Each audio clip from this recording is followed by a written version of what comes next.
Hello प्यारे बच्चों, दोस्तों, नमस्ते सभी को। नमस्कार। कैसे हैं आप सभी? उम्मीद है कि आप सभी ठीक होंगे। आज की इस कक्षा में एक बार फिर से आप सभी का स्वागत है। आज की जो कक्षा होगी वो कक्षा 3 के हिंदी विषय से संबंधित है, जिसका पाठ 6 नाम है बीरबल की खिचड़ी से संबंधित है। प्यारे बच्चों, मुझे उम्मीद है कि आपने कभी न कभी अपने जीवन में या पिछले कुछ ही दिनों में आपने खिचड़ी ज़रूर खाई होगी, क्योंकि खिचड़ी बड़ी ही पौष्टिक होती है और खिचड़ी बनाने के अपने अपने हर जगह के अलग अलग तरीके होते हैं। लेकिन यहाँ जो पाठ में जो खिचड़ी दी गई है, यह बीरबल के द्वारा बनाई गई है। अब बात करते हैं बीरबल कौन है। बीरबल जो है अकबर बादशाह अकबर के दरबार में कई सारे मंत्री थे, बहुत ही गुणी थे, विद्वान थे। उन्हीं में से एक जो मंत्री थे वो थे बीरबल, जो हमेशा अपनी चतुराई, अपनी बुद्धि, अपने तेज़ दिमाग और अपनी हाजिर जवाबी के लिए जो है बड़े ही जाने जाते थे, मशहूर रहते थे। तो ये जो लेसन है ये बीरबल, अकबर और उनके दरबारियों से संबंधित है। यहाँ पर जो है बीरबल खिचड़ी जो है बनाने के संबंध में बताया गया, जो खिचड़ी बीरबल ने बनाई है। तो चलिए बिना देर किए अब हम जो है पाठ को शुरू करते हैं। यदि आप वीडियो को पहली बार देख रहे हैं तो चैनल को सब्सक्राइब करें, ज़्यादा से ज़्यादा अपने दोस्तों के साथ शेयर भी करें, और जो है कहानी सुनने के बाद में आप जो कमेंट भी करें। आपसे जो भी प्रश्न छोटा छोटा पूछा जा रहा है उसका उत्तर भी आप कमेंट सेक्शन में लिख कर भेजें, ताकि हमें पता चले कि आप जो है कितना ध्यान से इस कहानी को सुन रहे हैं। चलिए शुरू करते हैं। सुने कहानी। अकबर के दरबार में अनेक विद्वान थे। विद्वान होता है जो बहुत पढ़े लिखे आदमी होते हैं, जो जिनका ज्ञान जो है वो बहुत ही ऊंचे दर्जे का होता है, उनको विद्वान बोलते हैं। दरबार जो है, जो राजा का जो कोर्ट होता है उसको बोलते हैं, जहाँ पर राजा अपने दरबारियों के साथ बैठता है। बीरबल उन्हीं में से एक थे। वे अपनी चतुराई के लिए बड़े प्रसिद्ध थे। प्रसिद्ध का मतलब होता है मशहूर, फेमस थे। किस चीज़ के लिए? अपनी चतुराई के लिए। वो बहुत चतुर था। आंसर जो है उत्तर देने में एक मतलब मिनट भी नहीं लगाता था। सोच समझ कर बिल्कुल एकदम सटीक उत्तर देता था। अपनी चतुराई से वे बादशाह को भी हरा देते थे। बादशाह मतलब राजा को भी हरा देते थे अपनी चतुराई से। अकबर और बीरबल के बारे में अनेक कहानियाँ प्रसिद्ध हैं। लोग उन्हें बड़े चाव से सुनते सुनाते हैं। चाव से मतलब बड़े ही शौक़ से, मज़े से, है ना। चाव से मतलब बड़े ही शौक़ से, मज़े से सुनते हैं, सुनाते हैं बीरबल की कहानियों को। चलिए हम भी यहाँ पर जो कहानी दी गई इसको पढ़ते हैं। एक बार की बात है, अकबर किसी गांव से होकर जा रहे थे। सर्दी के दिन थे। गांव के लोग आग जलाकर उसके चारों ओर बैठे बातें कर रहे थे।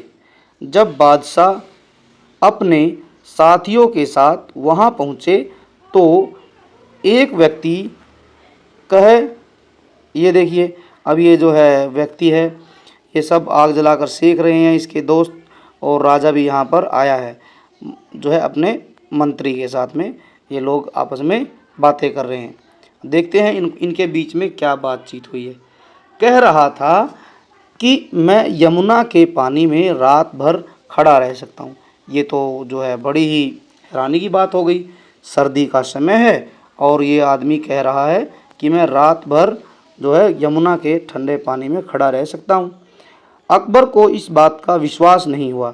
उन्होंने उस व्यक्ति से कहा कि यदि तुम सारी रात पानी में खड़े रहो तो मैं तुम्हें थैली भर मोहरे इनाम में दूंगा। वह मान गया। मोहरे क्या होता है? आजकल बच्चों कागज़ के नोट चलते हैं और कुछ जो है क्या नाम लेते हैं, सिल्वर के, और जो है क्या नाम लेते हैं, स्टील के सिक्के बनते हैं। लेकिन पहले जो है सोने और चांदी की मोहरें होती थी।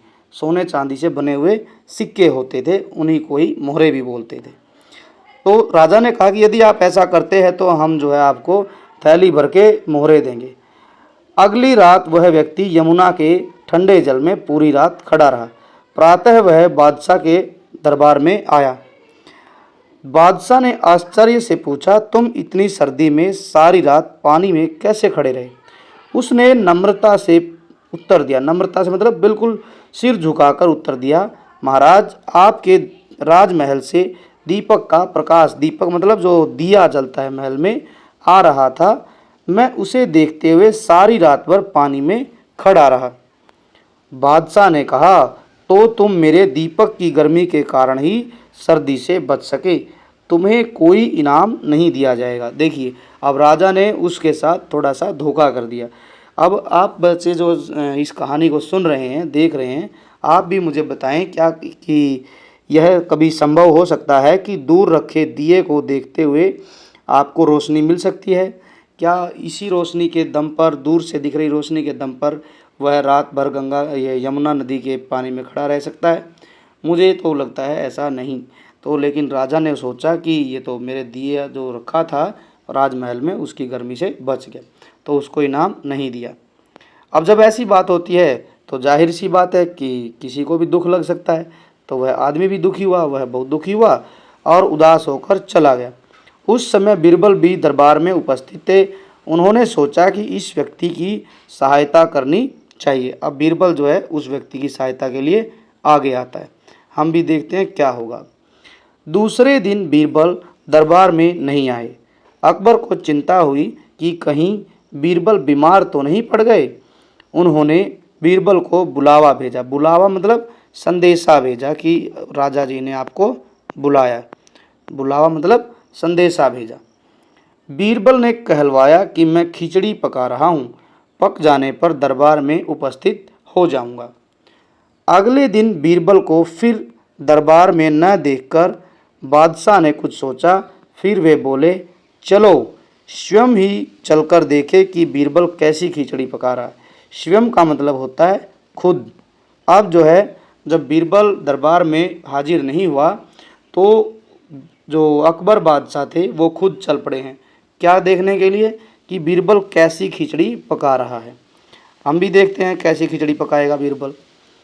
जब बादशाह ने बीरबल के यहाँ पहुँचे जब बादशाह बीरबल के यहाँ पहुँचे तो उन्होंने देखा कि एक बहुत लंबे बांस पर ऊपरी सिरे पर एक हांडी लटकी हुई है। हांडी मतलब मिट्टी का एक बर्तन होता है, मिट्टी का एक बहुत बड़ा सा एक बर्तन होता है इस तरीके से, और उसी में ही बीरबल जो है खाना पका रहा था। हांडी में खिचड़ी पका रहा था। खिचड़ी से बहुत नीचे भूमि पर बहुत थोड़ी सी आग जल रही थी। भूमि मतलब धरती, भूमि का मतलब धरती पर थोड़ी सी आग जल रही थी।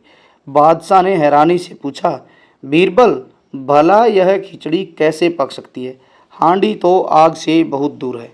अब देखो, ये एक चाल थी। हम सब पहचान चुके हैं कि बीरबल क्या करने का प्रयास कर रहे हैं। वो बादशाह को यकीन दिलाने का प्रयास कर रहे हैं कि नहीं महाराज, जब इतनी दूर रखने पर और कम आग में, बिल्कुल थोड़ी सी आग में मेरी खिचड़ी पक सकती है, तो क्या वो आदमी इतनी दूर से देखकर भी तो गर्मी से बच सकता है। वो अकबर की आंखें खोलना चाहता था कि महाराज जो आपने किया उस आदमी के साथ वह गलत हुआ है। चलिए हम आगे पढ़ते हैं, आगे बढ़ते हैं। बीरबल ने उत्तर दिया, हुजूर, हुजूर मतलब अकबर के लिए प्रयोग किया है, अगर वह व्यक्ति राजमहल के दीपक की गर्मी के सहारे सारी रात ठंडे पानी में खड़ा रह सकता है तो इस आग से मेरी खिचड़ी क्यों नहीं पक सकती। वही बात हमने कही थी, वही बात जो है बीरबल ने राजा के सामने रख दी कि महाराज आप कह रहे हो ये बात कि क्या नाम लेते हैं, इतनी सी आग से थोड़ी ऊपर रखने से खिचड़ी नहीं पकेगी। आपने तो ये कहा था उस व्यक्ति को कि आप जो है महल में रखे हुए दिए की गर्मी प्राप्त करके सारी रात पानी में खड़े रह सकते हैं। जब ऐसा संभव हो सकता है तो दूर रखने से, आग से दूर रखने से क्या मेरी खिचड़ी नहीं पकेगी। अकबर को बात समझ में आ गई।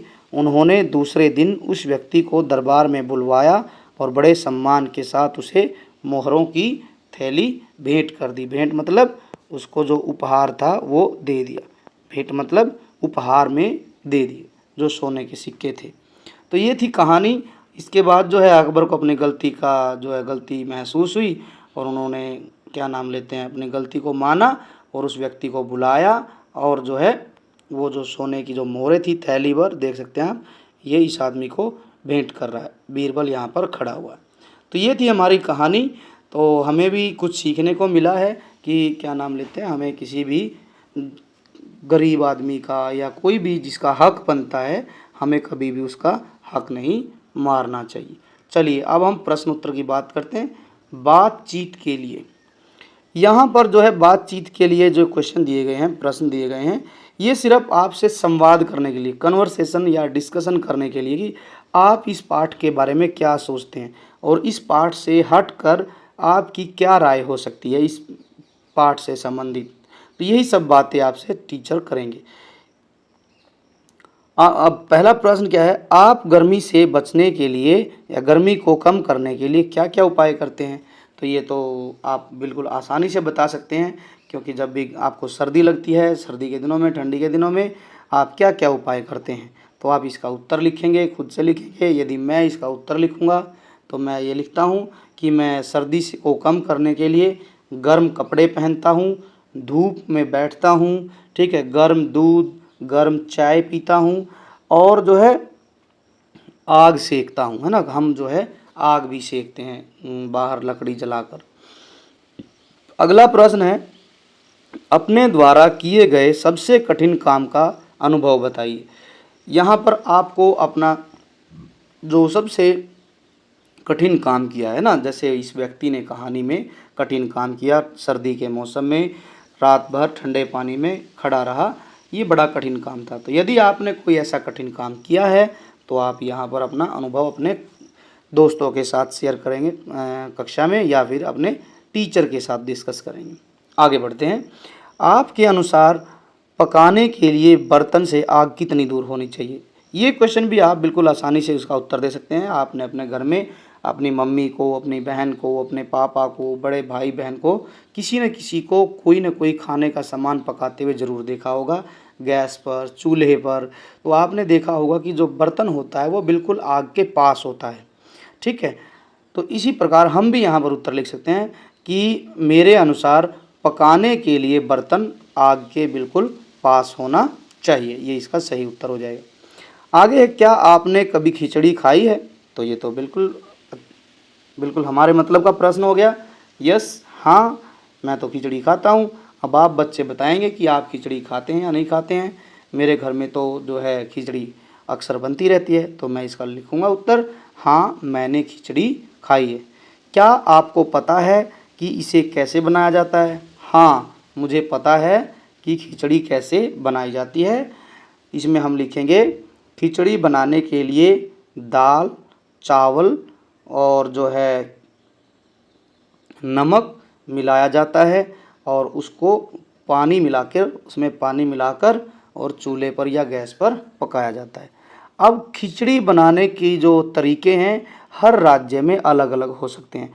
कोई किसी तरीके से अलग अलग तरीके से खिचड़ी पकाते हैं। जैसे कोई कोई जो है स्वाद बढ़ाने के लिए खिचड़ी में सब्जियां भी काट कर डाल देते हैं। हरियाणा, राजस्थान में जब खिचड़ी बनाई जाती है तो उसमें घी भी डाल दिया जाता है, ठीक है। तो इस तरीके से हर राज्य की अपनी अपनी अलग अलग जो है वैरायटी की खिचड़ी बनाई जाती है, तरीके सबके अलग है। अब हम आगे बढ़ते हैं। अगला प्रश्न क्या है देखते हैं। सोचिए और लिखिए। ये आपको लिखने पड़ेंगे, ये प्रश्न जो है आपको अपनी नोटबुक वगैरह में लिखने पड़ेंगे। तो इनको आप बड़े ध्यान से सुनेंगे भी, और यदि आपके पास कोई बुक है, नोटबुक है, तो आप अपनी नोटबुक में भी लिख सकते हैं। पहला प्रश्न है, बीरबल किस लिए प्रसिद्ध थे। तो हमें बिल्कुल पहली 2 लाइनों में ही पता चल गया था कहानी के। बीरबल अपनी चतुराई के लिए प्रसिद्ध थे। दूसरा प्रश्न है, वह व्यक्ति पूरी रात पानी में कैसे खड़ा रहा। तो हम इसका उत्तर लिखेंगे, वह व्यक्ति पूरी रात राजमहल में रखे दीपक को देखते हुए पानी में खड़ा रहा। तो ये इसका उत्तर हो जाएगा। यही हमने कहानी में पढ़ा था कि वह व्यक्ति राजमहल में रखे हुए दीपक को देखता रहा था और उसी को देखते हुए रात भर पानी में खड़ा रहा। अगला प्रश्न है, बादशाह को उस व्यक्ति की बात पर आश्चर्य क्यों हुआ। भाई, बादशाह ने उस व्यक्ति से सुना था कि मैं रात भर पानी में खड़ा हो सकता हूँ, तो इस बात को सुनकर क्यों हैरानी हुई थी। तो यहाँ हम लिखेंगे, बादशाह को उस व्यक्ति की जो बात पर आश्चर्य इसलिए हुआ क्योंकि उस व्यक्ति ने कहा था कि मैं पूरी रात भर यमुना नदी के पानी में खड़ा रह सकता हूँ। ये उसने कहा था। इसी बात को सुनकर राजा को आश्चर्य हुआ। आश्चर्य का मतलब होता है हैरानी हुई थी। आगे बढ़ते हैं। बादशाह ने अगले दिन उस व्यक्ति को इनाम क्यों नहीं दिया? ठीक है, बादशाह ने अगले दिन उस व्यक्ति को इनाम क्यों नहीं दिया? क्यों नहीं दिया था? बादशाह ने अगले दिन उस व्यक्ति को इनाम इसलिए नहीं दिया क्योंकि बादशाह को लगा कि वह आदमी राजमहल में रखे दीपक की गर्मी के कारण जो है सर्दी से बच गया और इसी कारण उसने उसको इनाम देने से मना कर दिया था। आगे बढ़ते हैं। बीरबल ने उस व्यक्ति की सहायता कैसे की? तो हम यहाँ लिखेंगे, क्या लिखेंगे कि बीरबल ने राजा को समझाया कि जिस प्रकार ज़्यादा दूरी पर जो हांडी रखने से, आग से ज़्यादा दूरी पर हांडी रखने से खिचड़ी पक सकती है, तो उसी प्रकार वह व्यक्ति महल में रखे दीपक की रोशनी से बच सकता है। ठीक है, और जब इस बात का जो है अपनी गलती का अनुभव बीरबल को हुआ तो उसने उस व्यक्ति को जो है इनाम दे दिया था। इस प्रकार से बीरबल ने उस व्यक्ति की सहायता की थी। तो ये हो गया, हमारे प्रश्न उत्तर हो गए। हम भाषा की बात पर चलते हैं। भाषा की बात, भाषा मतलब यहाँ पर ग्रामर आएगी, व्याकरण आएगी। अब आपकी तीसरी कक्षा की जो किताब है वीणा, उसमें बिल्कुल छोटी छोटी ग्रामर दी गई है, लेकिन जो है बड़ी ही महत्वपूर्ण इम्पोर्टेंट है। पढ़िए, समझिए और चिन्हित मतलब जो शब्द जो है अंडरलाइन किए हैं या फिर उनको दूसरे रंग में रंगा गया है, उन शब्दों के विपरीत शब्द लिखिए। ठीक है, विपरीत शब्द लिखने हैं हमने। विपरीत का मतलब होता है ऑपोजिट वर्ड, ऑपोजिट लिखना है हमने।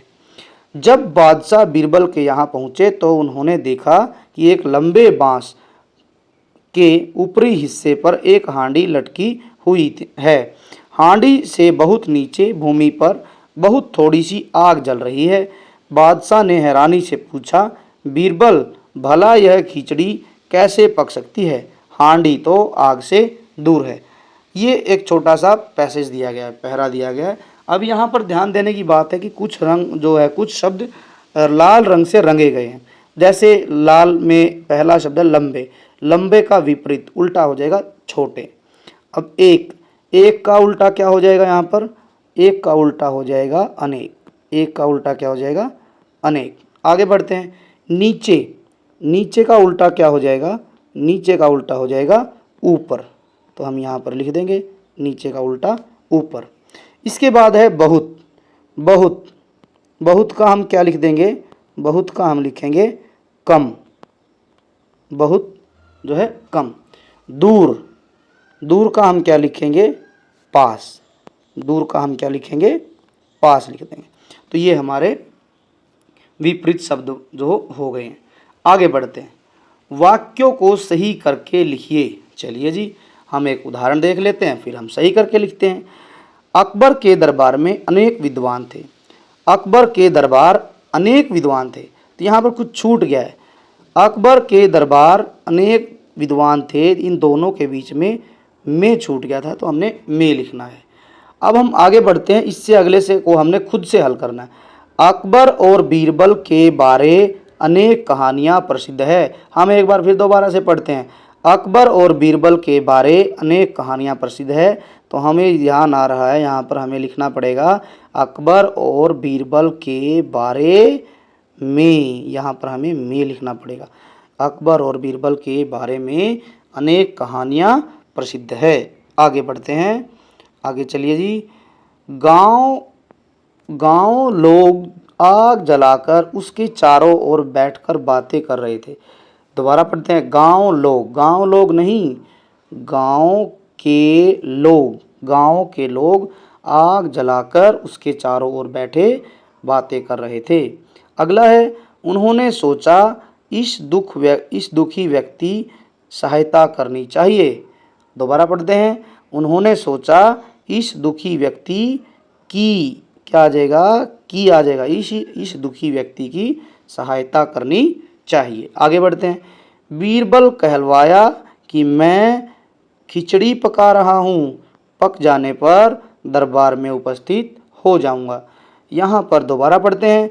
बीरबल कहलवाया नहीं, बीरबल ने क्या आ जाएगा?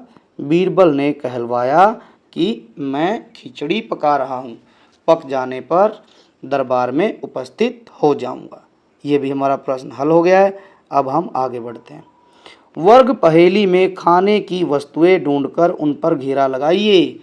यहाँ पर ये एक वर्ग दिया गया है, वर्ग पहेली मतलब एक टेबल दी गई है, इसमें ढेर सारे खाने की चीज़ों के नाम छिपे हुए हैं, तो हमने ढूंढना है। जैसे वड़ा, वड़ा है, वड़े की तरह से ही और भी कई सारे नाम यहाँ पर लिखे गए हैं। तो चलिए हम ढूंढते हैं, ट्राई कीजिए आप भी खुद से। पहले आपको मैं दे रहा हूँ 5 सेकंड का समय, आप ढूंढने का प्रयास कीजिए बच्चों।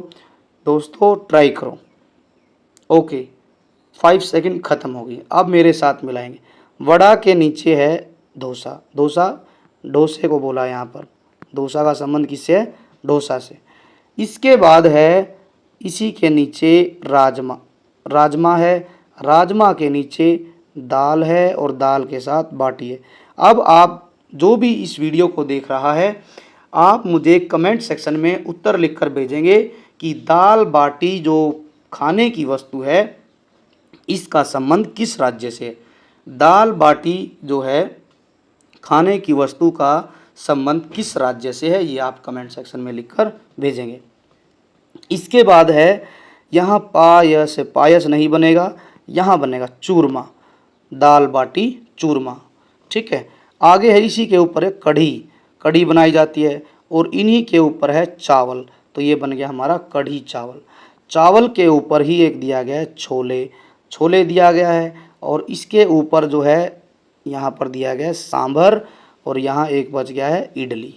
इतने सारे खाने के व्यंजन दिए गए हैं, तो आपने भी अपनी किताब में इनको ऐसे ही भर लेना है। आपने उत्तर जरूर देना है, दाल बाटी जो पकवान है इसका संबंध किस राज्य से है। कहानी की बात, कहानी की बात में क्या लिखा है? कहानी की बात में आप देखते हैं वाक्य, वाक्य किसने कहा, किससे कहा। चलिए देख लेते हैं वाक्य क्या है। पहला वाक्य है, तुम इतनी सर्दी में सारी रात पानी में कैसे खड़े रहे। तो हमें पता होना चाहिए कि ये किसने कहा था। तो ये कहा था राजा ने। किसको कहा था? व्यक्ति को। किसको कहा था? व्यक्ति को। राजा ने व्यक्ति को। तो आप भी अपनी किताब में लिख देंगे। चलो स्वयं ही चलकर देखें कि बीरबल कैसी खिचड़ी पका रहे हैं। तो ये भी किसने कहा था? ये भी राजा ने कहा था। तो राजा ने किसको कहा? ये कहा होगा या तो पहरेदार को, क्योंकि यहाँ पर किसी का एक व्यक्ति का पर्टिकुलर व्यक्ति का नाम नहीं दिया गया, पहरेदार को या फिर अपने किसी मंत्री को कहा होगा। ठीक है, आगे बढ़ते हैं। अब आगे बढ़ते हैं, जीवों और वस्तुओं की विशेषताएं बतानी है। जीवों और वस्तुओं की विशेषताएं, चलिए ये भी कर लेते हैं। ध्यान पूर्वक पढ़िए व समझिए। जी पढ़ते हैं और समझने का प्रयास करते हैं। लंगूर की पूंछ लंबी है, लंगूर की पूंछ लंबी है। ठीक है जी, यहाँ पर जीव कौन सा है? लंगूर, और वस्तु क्या है? उसकी पूंछ है, और विशेषता क्या है? लंबी है। तो हम यहाँ पर लिखेंगे जीव एवं वस्तुओं की विशेषताएं। तो पूंछ की विशेषता क्या है? पूंछ है लंबी, लंबी पूंछ। तो हम यहाँ पर इस प्रकार से लिख देंगे लंबी पूंछ। वह लाल गुलाब है। गुलाब कैसा? लाल। बच्चों यदि आप ध्यान देंगे दोस्तों, तो यहाँ पर गुलाब जो है उसकी विशेषता बताई जा रही है, और हमें यहाँ पर ध्यान आ रहा है कि इससे पिछले पाठ में भी हमने कुछ कुछ ऐसे ही शब्द किए थे जिनके आगे हमने विशेषता वाले शब्द लगाने थे। जैसे जो है लाल कोपल, ठीक है, छोटी बहन, और जो है मीठे आम। इसी तरीके से यहाँ पर भी विशेषता वाले शब्दों का जिक्र आया है। जैसे लाल गुलाब हो गया। चिड़िया छोटी है, तो चिड़िया की क्या विशेषता है?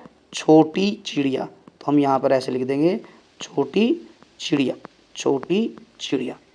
बस का आकार बड़ा है ना। तो यहाँ पर हो जाएगा क्या है?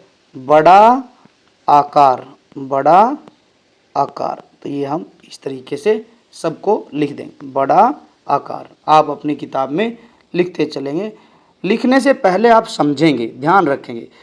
आप लिखते रहना बाद में। यदि आपको समझ आ गया, एक बार अच्छे से समझ आ गया ना, तो फिर आपको कोई ताकत नहीं रोक सकती कि आप उसको कर नहीं पाओगे। समस्या है कि हमें ध्यान से समझना है। यदि आपको समझ आ गया तो आप कभी भी लिख सकते हो इनको। तो पहले आप समझ लीजिए, फिर हम करते रहेंगे। आगे है, ऊपर दिए गए वाक्यों को आपने भली भांति इस प्रकार समझ लिया है। अब दिए गए वाक्यों में विशेषता बताने वाले शब्द लिखने हैं। चलो शुरू करते हैं। विशेषता बताने वाले शब्दों के बारे में मैंने बता ही दिया है पहले भी, अब हम समझ गए हैं तो यहाँ पर लिखते हैं। पहला क्या दिया गया है, पहले इनको पढ़ लेते हैं, हमें भरना क्या क्या है। मीठा, साहसी, अच्छा, हरी, लंबी। अब हम वाक्य देखते हैं क्या है। पीहू एक डैश लड़की है। पीहू एक कैसी लड़की, मीठा लड़की है नहीं, साहसी लड़की है, तो हम यहाँ पर भर देंगे पीहू एक साहसी लड़की है। चलिए आप सभी भी समझते रहेंगे। अगला वाक्य है, गौरव अपने साथियों में सबसे क्या है, लंबा है। कैसा है गौरव, लंबा है। पेड़ की पत्तियाँ, पेड़ की पत्तियाँ आप ध्यान देंगे तो यहाँ पर देखिए ध्यान से पेड़ को, इसकी पत्तियाँ कैसी हैं, हरी हैं। पेड़ की पत्तियाँ हरी हैं। अदम्य, अदम्य एक डैश लड़का है।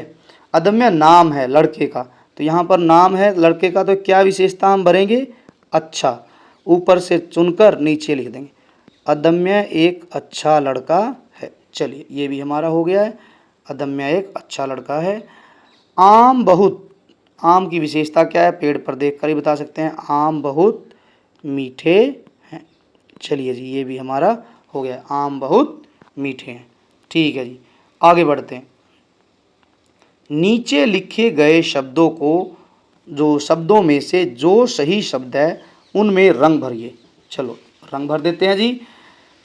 सुबह, इसको हम बोलेंगे सुबह, सुबह नहीं होता है सुबह, क्या होता है सुबह, तो हमें रंग भरना है। चलिए रंग भर देते हैं, यहाँ पर हम इसको रंग भर देते हैं इस प्रकार से, ये लीजिए हमने इसमें रंग भर दिया है सुबह। आगे बढ़ते हैं, आगे क्या दिया गया है, चलिए देखते हैं। वर्षा, और यहाँ है वर्षा, वर्षा नहीं होता, क्या होता है वर्षा। यहाँ पर हम इसको रंग भर देंगे। आप भी अपनी किताब में ऐसे ही रंग भरते चले जाएंगे। ये हमने भर दिया रंग।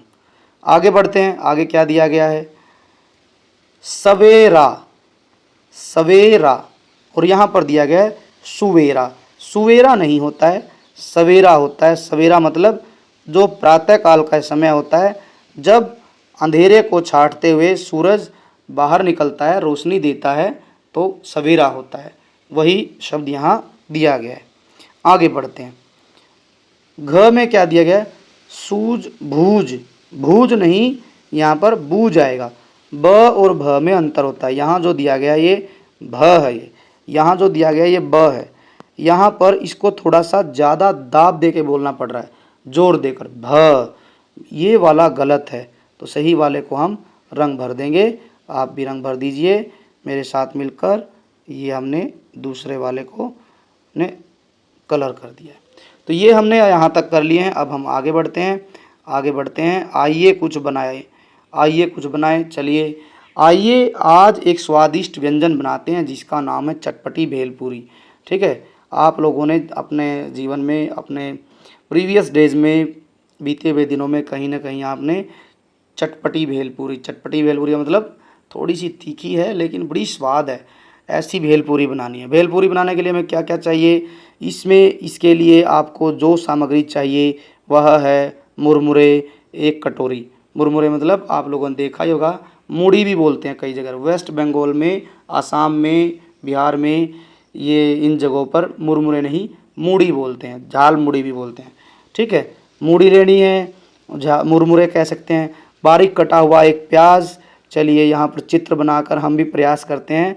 ये हमने यहाँ पर एक बाउल ले लिया है, यहाँ पर हमने जो है मूढ़ी डाल ली है, मूढ़ी डाल लेंगे हम यहाँ पर, और बारीक कटे हुए प्याज डाल दिए, बारीक कटे हुए प्याज डाल दिए हैं हमने।